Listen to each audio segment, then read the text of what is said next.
Eh, jadi penyakit yang bisa kita rasakan akibat dari polusi itu ada yang sifatnya akut atau segera, atau kronik, jadi jangka panjang. Jadi ada yang mengakibatkan terasanya atau sakitnya itu dalam waktu jangka panjang. Ada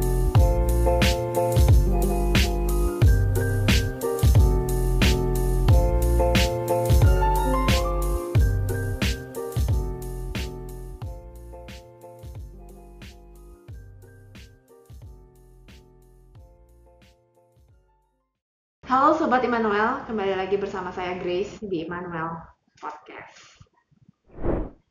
Kita masih bicara tentang kesehatan paru-paru bersama narasumber yang luar biasa, yang hobinya traveling, yang gara-gara pandemi jadi mendekorasi rumahnya jadi lebih cantik sehingga menghadirkan suasana hotel di rumah katanya dengan gaya Skandinavian. Tapi kita harus perlu bukti nih, lama-lama saya mau lihat nih, kayaknya foto-fotonya mau tanya ini.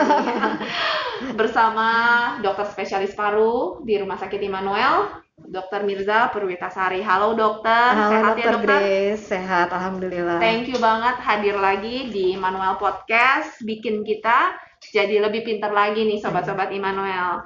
Saat ini kita mau bicarakan tentang polusi dok dan kesehatan paru di era pandemi ini tetap ya, karena menjaga kesehatan paru-paru ini jadi sangat penting. Kita merasa bahwa oksigen itu kan jadi penting ya dok ya. Kita begitu ternyata nafas, organ paru, oksigen itu jadi penting sekali saat ini, disadarkan begitu.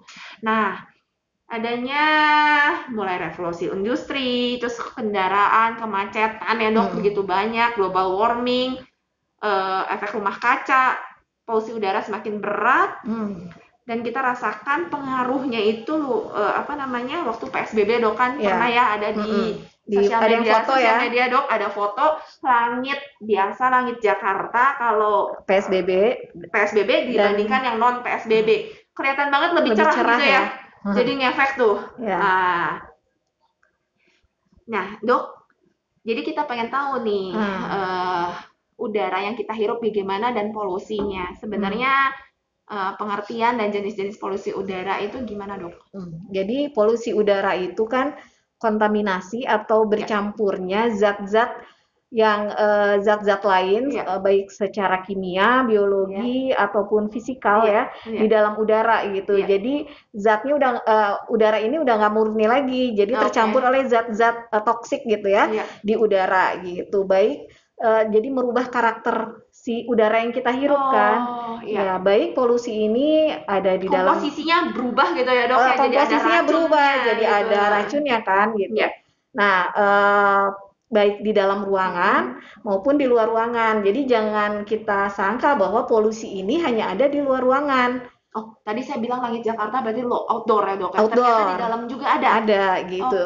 Jadi polusi udara ini bisa kita bagi-bagi lagi nih berdasarkan apa? Dari berdasarkan sumbernya, ada yang primer, ada yang sekunder. Primer ini langsung, berarti dihasilkan langsung nih si polusinya. Misalnya apa yang dihasilkan langsung? Misalnya kendaraan bermotor, kan langsung dikeluarin gitu. Terus pabrik, pabrik yang ngeluarin asap itu langsung. Lalu gunung meletus itu juga langsung gitu ya. Nah, kalau sekunder ini dari motor, dari gunung meletus itu bersatu di udara.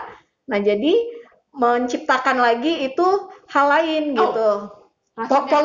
Polutan yang lain. Jadi itu sumbernya sekunder gitu, percampuran dari berbagai berbagai macam sumber tadi. Nah, kalau letaknya ada yang outdoor dan ada yang indoor gitu ya, di luar ruangan dan di dalam ruangan. Kalau yang di luar ruangan tentu saja yang tadi, yang di misalnya kendaraan bermotor, pabrik, gunung meletus gitu ya. Dan banyak lagi kan yang di luar ruangan itu. Nah, kalau yang di dalam ruangan di dalam ruangan juga banyak gitu ya. Di dalam ruangan itu tanpa disadari misalnya di dapur, hasil produk memasak, asapnya itu adalah polutan, gitu ya. Misalnya di dapur, lalu produk dari misalnya jenis bangunan, misalnya jenis bangunannya pakai apa nih, gitu. Misalnya contoh simpel itu asbes, asbes ini juga akan menyebabkan polusi udara karena bisa terhirup menjadi asbestosis kan kalau ke Oke. paru ya. Iya. Lalu apalagi di rumah itu, di indoor ya, ini di dalam Iya. rumah itu misalnya Iya. karpet. Iya. Karpet juga menyumbang polusi udara. Jadi misalnya ada debu tungau, itu polusi udara juga. Lalu misalnya second hand smoker, itu Iya. second hand smoker itu orang yang merokok, misalnya dia merokok sendirian di dalam ruangan, tapi produknya itu kan nempel. Produknya nempel di gorden, di dinding, itu second hand smoker namanya. Berarti kita menghirup, kita tidak merokok, tapi Iya. menghirup produk dari rokok orang Yang tertempel, itu menjadi polutan juga. Gitu. Jadi kalau merokok harus di luar ruangan. Atau sebaiknya jangan merokok Jangan ya. merokok. Nah, Oke. itu ya, indoor dan outdoor. Ada juga jenisnya. Jenis si polusi itu berdasarkan bentuknya. Bentuknya berbentuk gas, ya, Gas. sama partikel. Kalau gas itu kan nggak kelihatan ya, cuman hitam gitu ya kelihatannya. Gas itu misalnya kayak karbon monoksida, hasil dari kendaraan, motor, terus misalnya sulfur ya, sulfur dioksid dari gunung, dan banyak lagi gas-gas lainnya kan ya. Nah, terus partikel itu berarti ada bentuknya kan. Partikulat meter kalau bahasa ini ya medisnya. Jadi partikel itu misalnya apa? Debu, kan ada bentuknya berapa mikron gitu ya. Ada ukurannya. Ada ukurannya sehingga mudah masuk ke saluran nafas kita hingga ke paru. Saking kecilnya. Saking kecilnya dan bentuknya sama dengan virus. Ada yang menyerupai virus. Jadi bisa terhirup dan mengganggu kesehatan dari paru kita. Nah, itu gas dan partikel bentuk dari si polusi itu. Tadi dokter bilang mempengaruhi kesehatan. Berarti tadi polutan tadi baik primer, sekunder, indoor, outdoor, gas, dan tadi partikel itu bisa bikin kita sakit kalau gitu. Nah, dok, penyakit paru apa sih yang ditimbulkan? Penyakit apa aja yang ditimbulkan akibat dari terpapar dari polutan tadi? Iya.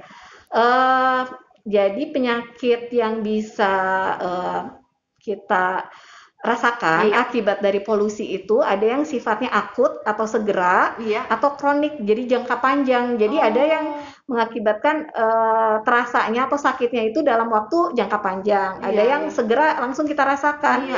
Karena kan si polutan ini merangsang jalan nafas kita secara akut. Kalau yang secara akut ini misalnya iritasi saluran nafas, itu kan mulai dari hidung ke saluran nafas bagian bawah termasuk ke paru ya. Kalau yang akut ini ingusan terus misalnya. Jadi pilek-pilek terus, bersin terus. Itu artinya kita terpajan. Iritasi.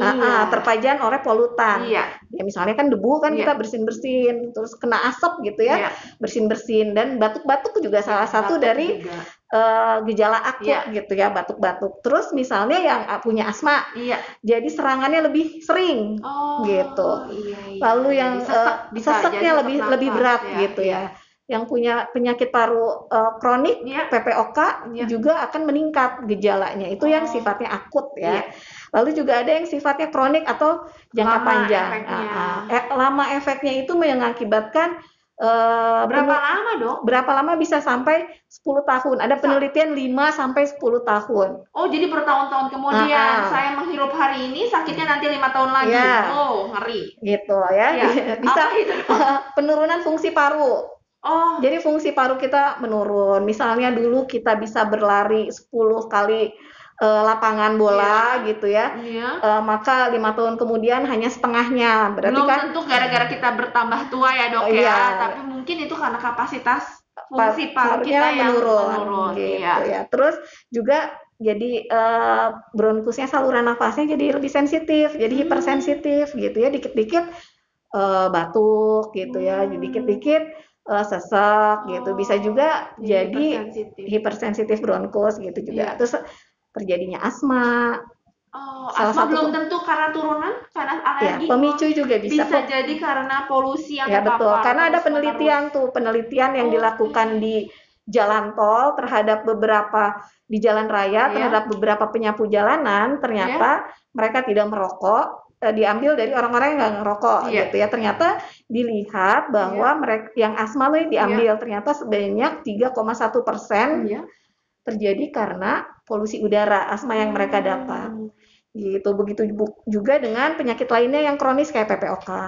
Ya, PPOK juga terdapat 6,5% yang diakibatkannya oleh polusi gitu. Jadi bukan hanya karena rokok. Bukan hanya karena rokok. Lalu tentu saja ini kanker paru. Kanker paru. Ya, kanker paru jadi bukan hanya dari rokok juga. Jadi dari polusi udara juga bisa. Sebanyak 3-5% dari polusi udara gitu. Banyak juga ya sakitnya ya gara-gara polusi ya, padahal kita hadapi itu tiap hari ya. Iya. Aduh. Ya Ji, kalau misalnya sudah terlanjur nih Dok, kita kan terpapar, kita kan juga hidup di kota, ada banyak pabrik, ada banyak kendaraan, ada banyak yang merokok, ada banyak mungkin tadi partikel atau segala macam Dok. Nah, mungkin paru kita juga udah kena, saluran nafas kita juga mulai iritasi. Nah, supaya nggak terlanjur berat gitu Dok, supaya tidak terlanjur berat ya hindari ya asap-asap polutan itu. Caranya gimana ya, kita kalau berkegiatan di luar ruangan memakai masker. Jadi memakai masker berguna juga, bukan cuma terhadap virus. Ya Dok. Karena pada beberapa orang memakai masker itu sudah menjadi kebiasaan, bukan hanya karena pandemi aja kan ya. Berguna juga untuk berguna banget ya. Iya, untuk melindungi kita dari polusi udara. Jadi kalau ada kegiatan di luar yang kita tahu di luar itu mungkin polusinya tinggi gitu ya, dicegahnya ya pakai masker gitu ya.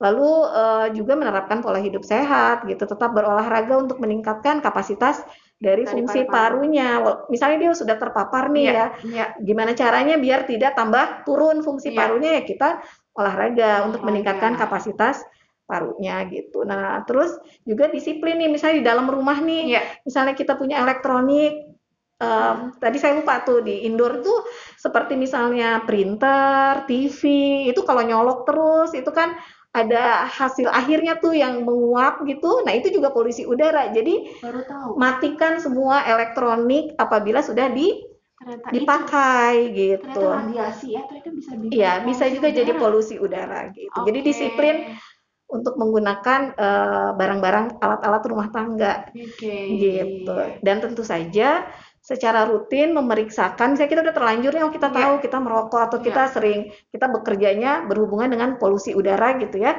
Ya sesering mungkin ngecek gitu kesehatan parunya ke fasilitas kesehatan yang ada gitu ya.